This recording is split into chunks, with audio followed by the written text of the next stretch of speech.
केंद्र सरकार का बजट विद्वानों का या अर्थशास्त्रियों का बजट नहीं है। यह निराशाजनक है।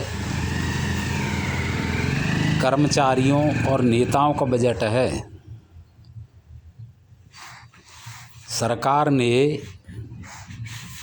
किसानों की आय दूनी करने के लिए कहा था, लेकिन किसानों का व्यय दूना हो गया, आय दूनी नहीं हुई। सम्मान निधि जो दी जाती है उससे कहीं अधिक किसानों का खर्च बढ़ गया है। इसमें बढ़ोतरी की बहुत आवश्यकता थी। दूसरी बात यह है कि जो सब्सिडी उद्योगपतियों को दी जाती है किसानों के नाम पर, वह सीधी किसानों को दी जाए। जितना पैसा खाद, बीज, दवा, बिजली पर खर्च किया जाता है, वह पैसा सीधा किसानों को दिया जाए। छोटे किसानों को यदि वह दिया जाएगा तो ज़्यादा कारगर होगा। एक अन्य बात, 4.3% का जो बजट घाटा दर्शाया है, यह बहुत ज़्यादा है। बजट के हिसाब से ये लगभग 2.5 लाख करोड़ है। सरकार को यही नहीं पता है कि ये कहाँ से जो है जुटाएगी। 14-15 लाख करोड़ रुपया सरकार बाजार से जुटाएगी, यह भी बड़ा चिंताजनक है।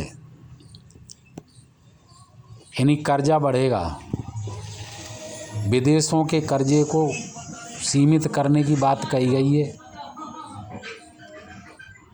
घटाने की बात नहीं कही गई है। हमारा पैसा ब्याज पर इतना खर्च होता है, यदि यह विकास पर खर्च हो तो देश कहीं का कहीं पहुंच जाए। सबसे बड़ी इसमें कमी और कमजोरी यह है कि देश की जो बर्बादी हो रही है, उस बर्बादी को रोकने के लिए इसमें कुछ भी नहीं है। अपराधियों के कारण जनता जो ठगी जा रही है, उत्पीड़ित की जा रही है, उससे जो नुकसान हो रहा है, उस नुकसान की भरपाई बहुत आवश्यक है। उसे रोका जाना बहुत आवश्यक है। इस तरफ सरकार का कोई ध्यान नहीं है। इसके साथ साथ व्यवसायिक प्रशिक्षण या आर्थिक प्रशिक्षण या यह कहा जाए कि शेयर मार्केट, म्यूचुअल फंड या पब्लिक के लिमिटेड कंपनियों में पब्लिक की भागीदारी बढ़ाने के लिए, उसके लिए जागरूकता पैदा करने के लिए कुछ भी नहीं किया गया है। पूरी दुनिया जानती है कि हर व्यक्ति को रोजगार नहीं दिया जा सकता है,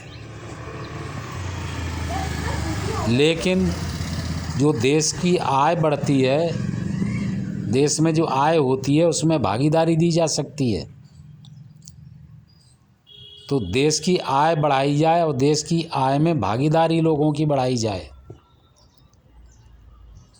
निर्यातोन्मुख हमारी अर्थव्यवस्था हो, प्रतिस्पर्धी अर्थव्यवस्था हो, जहाँ पर हमारे निर्यात की संभावनाएं वह अधिक से अधिक बढ़ाई जाएं और आयात है उसे कम से कम किया जाए। इसके साथ ही जो रुपए का मूल्य गिर रहा है, उसे स्थिर रखने के लिए, साधने के लिए उपाय किए जाएं। स्वर्ण भंडार बढ़ाया जाए।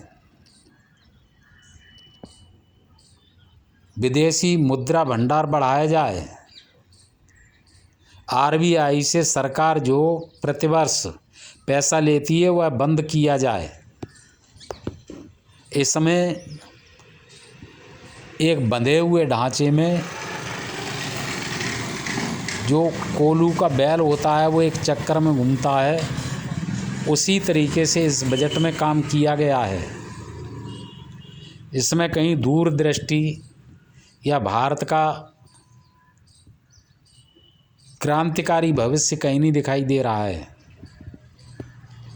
हमें वन संपदा का, ऊसर जमीनों का, जनशक्ति का, पशुधन का, जैव संपदा का सदुपयोग करना चाहिए, लेकिन उसकी तरफ सरकार का कोई ध्यान नहीं है। इन्हीं शब्दों के साथ मैं अपनी बात समाप्त करता हूँ। जय हिंद, नमस्कार।